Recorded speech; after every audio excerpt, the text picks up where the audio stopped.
ఎవరిని ఏడిపించలేదు, ఎవరి జీవితంలోనూ విషం చిమ్మలేదు. ఆయన ప్రతి గాయం నీకే ఎందుకు తగులుతుంది? ఇదేమి న్యాయం?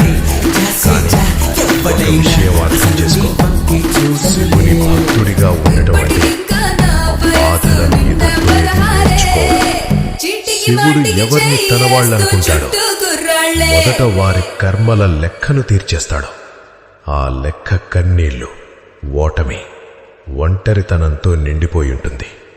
నువ్వు కుంగిపోయింది నువ్వు చెడ్డవాడివి కాబట్టి కాదు, నువ్వు మంచివాడివి కాబట్టి. శుద్ధమైనది మాత్రమే కరిగించబడుతుంది.